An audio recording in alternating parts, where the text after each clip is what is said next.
तो उसमें बहुत सारे हैं कि बिलिंग लॉस का, एनर्जी लॉस का, बिलिंग कैसे ज्यादा बेहतर हो। बिलिंग बहुत जगह नहीं हो पा रही है, बहुत जगह शिकायत आती है कि बिलिंग नहीं हो रही है, लोग बिल करने नहीं आते हैं। दूसरी बात होती है कि टूट जाती है, पुरानी तारें हैं, उसको बदला नहीं जा रहा है। तो ये सब सजेशन तो डिटेल में आता है जो हमारा टैरिफ इतनी मोटी होती है।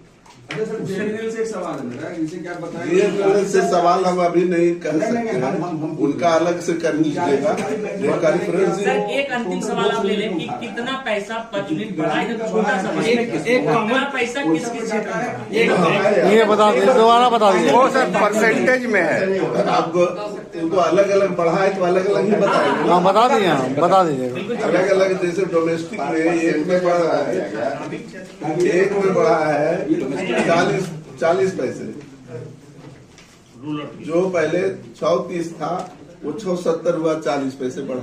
जी जी। उसी में एक कैटेगरी और है जो 65 था, 6.65 था, वो 6.85 हुआ, मतलब 20 पैसा बढ़ा। उसी में 6.25 एक कैटेगरी था, 6.40 हुआ, मतलब 15% बढ़ा, 15 पैसा।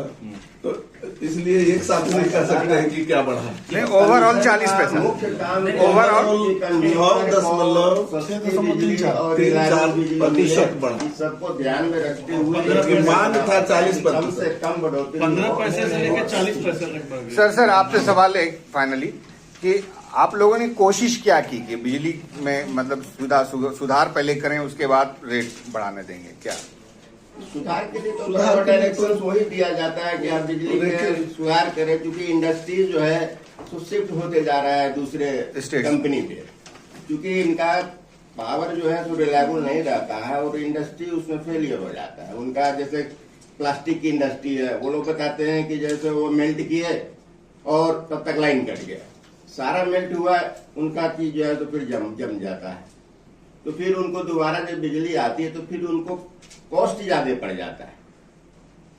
तो रिलायबिलिटी नहीं रहने से इनका इंडस्ट्री का लोड जो है, जो बढ़ना चाहिए था, वो बढ़ नहीं रहा इंडस्ट्रीज, और इसीलिए इनका जो डिमांड है, जो कि 5000 मेगावाट का इन्होंने सोचा था कि 2022 में आ जाएगा, मेरा डिमांड आएगा, वो डिमांड आज भी जो है 2200 मेगावाट के लगभग में है।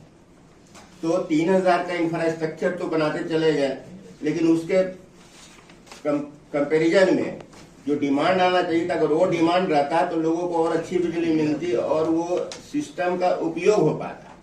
क्योंकि अंडर लोडेड सिस्टम है, कॉस्ट तो आपका लग गया, तो इसके कारण जो है सो क्वांटम ऑफ एनर्जी अगर ज्यादा बढ़ जाता तो और लोगों को सुविधा मिलती।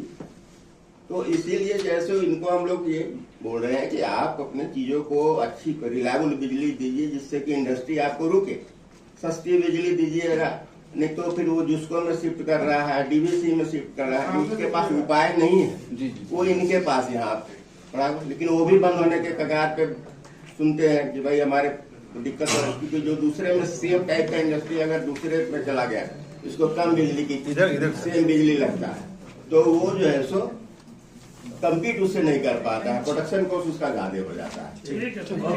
Thank you sir.